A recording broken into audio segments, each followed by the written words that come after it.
meine Lieben, heute habe ich noch eine Kleinigkeit ausgebaut und das wollte ich euch zeigen. Viel Spaß!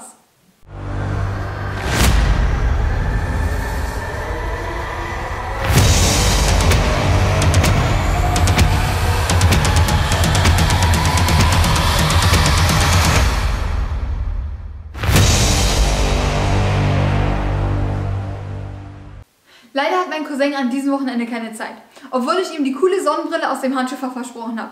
Und ich habe wahrscheinlich nächstes Wochenende keine Zeit. Und 2 Wochen ohne Video, das kann ich euch ja nicht antun. Aber drehen und gleichzeitig schrauben, das wird immer nicht so richtig.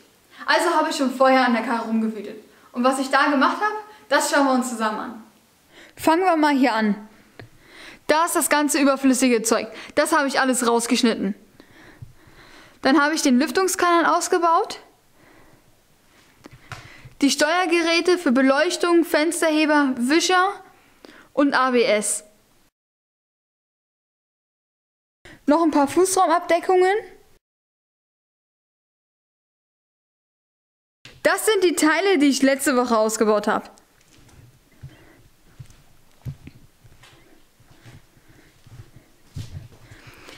Hier liegt noch das Gaspedal rum und die Seitenverkleidung. Jetzt zeige ich euch mal das Fahrzeuginnere.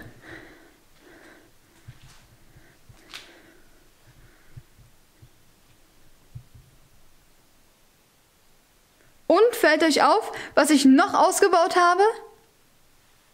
Richtig, die Heizungsanlage. Das war noch das Einfachste auszubauen. Einfach die 4 Muttern vom Motorraum aus abschrauben. Und die Mutter hier. Dann kann man die Anschlüsse abziehen. Und das ganze Teil nach innen rausnehmen. Ganz wichtig, wenn man die Anschlüsse wieder einbaut, 2 neue Dichtringe zu nehmen. Viele Zuschauer haben mir geraten, den Wärmetauscher zu erneuern. Der sitzt hier. Und das mache ich auch. Denn so leicht kommt man wirklich nicht mehr ran. Und ich werde auch gleich gucken, was so ein neuer Lüftermotor kostet. Der hier hat schon komische Geräusche gemacht. Dann habe ich noch 2 Kleinigkeiten ausgebaut. Den Teppich. Der hat es leider nicht unbeschadet überlebt. Der ging irgendwie nicht übers Gaspedal rüber. Und nach einer ganzen Weile der Vernunft bin ich völlig ausgerastet. Habe dann einfach wie eine Irre volle Pulle dran gezogen. Und jetzt ist er für die Tonne. Alles zerrissen. Na egal. Der schwarze Teppich aus dem Schlachter gefällt mir sowieso besser. Das letzte, was ich noch ausgebaut habe, sind die beiden Kabelbäume. Aber die haben es auch hinter sich. Überall wurden die durchgeschnitten, was dran gefrickelt oder es fehlen Stecker. Die sind so nicht mehr wirklich zu gebrauchen. Die tausche ich aus. Aber wegschmeißen werde ich die nicht. Vielleicht kann man ja irgendwann einen Stecker oder ein Teilstück davon gebrauchen. Wenn einer auch so bekloppt ist wie ich und nicht weiß, was er mit seiner Freizeit anstellen soll und baut auch so einen Kabelbaum aus, für den habe ich einen kleinen Tipp. Mach dir von allem Fotos und beschrifte alles gut, auch wenn es länger dauert. Aber nur so bekommt man den ganzen Kabelsalat vernünftig wieder eingebaut. Andernfalls wird es echt schwierig. Jetzt wollte ich euch zeigen, was ich noch gefunden habe. Noch mehr Rost. Also nach einem nur im Sommer gefahrenen und gepflegten Garagenwagen sieht mir das aber nicht aus. Ich habe fast überall diese komischen Antidröhnmatten rausgeschmissen. Und dann kam hier und da noch Rost zum Vorschein. Vorher hat man das gar nicht so gesehen. Nun bin ich auch froh darüber, dass ich die gesamte Karre auf links gedreht habe. Denn jetzt ist der ganze Fusch raus. Und ich weiß genau, was gemacht werden muss. Und das ist überschaubar. Es ist zwar viel Arbeit, aber für mich alles kein Problem. Mir macht Spaß und ich komme wenigstens nicht auf dumme Gedanken.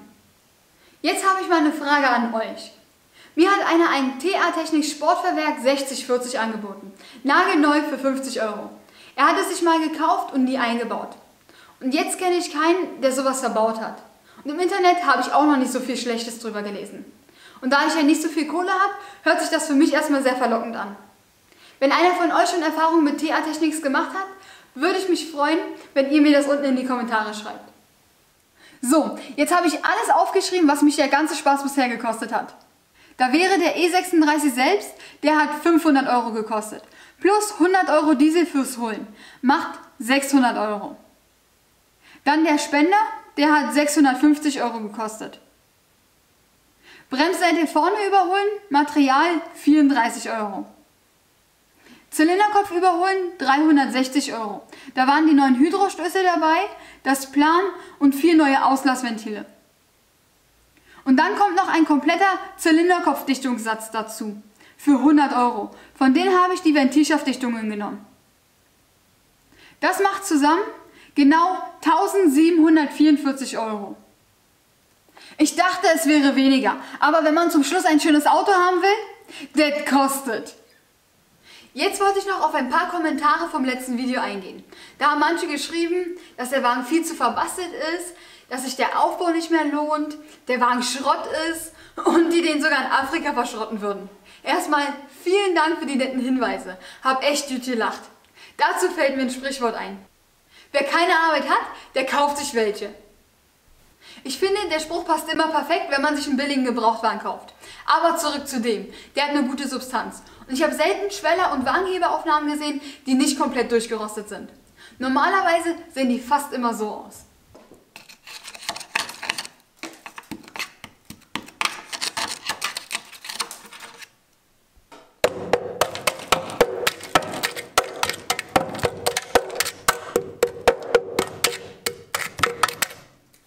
Und bei mir ist da noch nichts durch, wie man auch im letzten Video sehen konnte.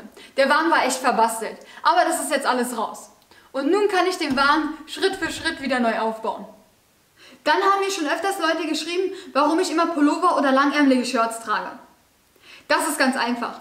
Wer oft an Autos schraubt, weiß, wie eng es überall ist und wie viele scharfe Kanten so ein Auto hat. Da ist es immer gut, wenn zwischen der scharfen Kante und dem Unterarm ein Stück Stoff ist. Der Unterarm wird weniger zerkratzt und so sieht man nicht immer aus, als ob man gegen eine Katze gekämpft hätte. So, das war's auch schon wieder für heute. Vielen Dank fürs Zuschauen. Wenn es euch gefallen hat, lasst mir einen Daumen nach oben da. Und wenn ihr mich immer noch nicht abonniert habt, auf den Abo-Button draufklicken. Also, bis zum nächsten Mal. Eure Gina.